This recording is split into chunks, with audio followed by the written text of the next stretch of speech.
Hey y'all, what's going on? I pray that all is well with y'all on today. Happy Black History Month, y'all. Today we are going to talk about access. Listen, access can be limited, access can be denied, and access can be granted.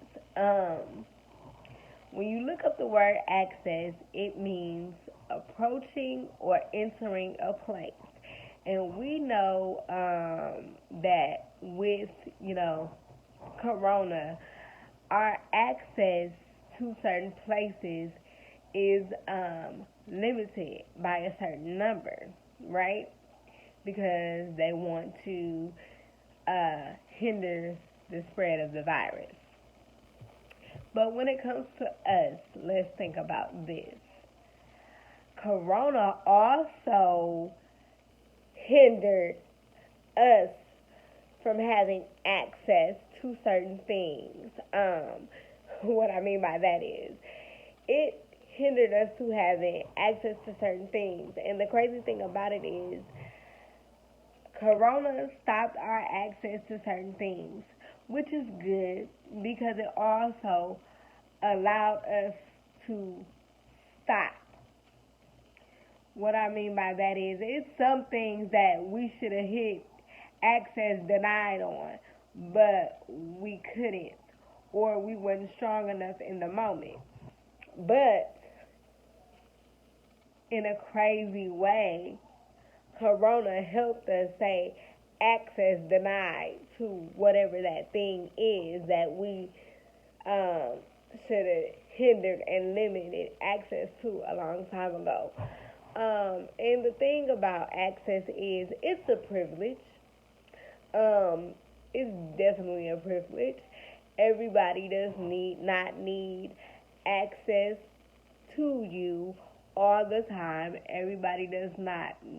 They just don't need that because you need time to be within yourself. Now, if you give someone limited access to you, that's your choice. If you give them 100% access to you, that's your choice. But with that, if God is telling you to close a door, right, we have to be willing and strong enough to leave that door closed. Because for one, if the door to the thing has closed, think about how that thing, whatever the situation was, how it made you feel when the door was opened, right?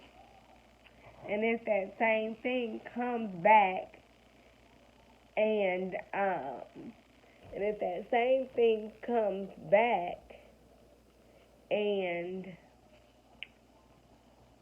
tries to re-enter, are you willing to deal with the re-entrance of that thing?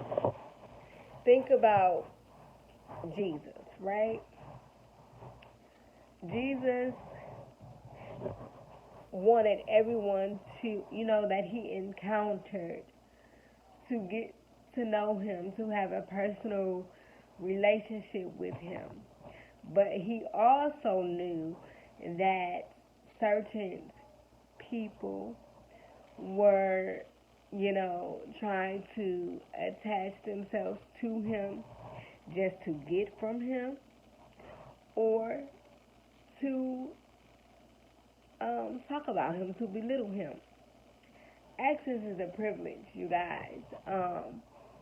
When God says shut a door, leave that thing shut.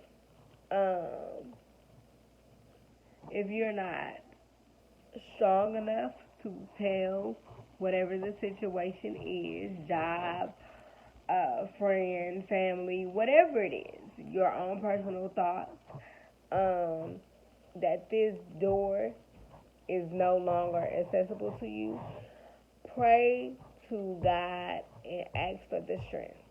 Because the thing about it is this, we can't keep reopening and allowing access to certain things if we want to grow. Like when you move into a new house, you clean, you pack new stuff. You pack your stuff up. You think about what you're gonna leave and what you're gonna take, and that can be used as far as access as well. Like at this place that I'm in, do they need full access of me, or limited access of me, or no access at all? Sometimes it's good to shut yourself off and recharge. I keep saying access is a privilege because people don't realize how much of an asset you are until you are no longer accessible to them. So know your worth, stand on your worth, and know it's okay to leave a door closed. But also know if you're going to reopen that door, think about how that thing made you feel when you closed the door in the first place. Access is a privilege, y'all. Everybody don't deserve it.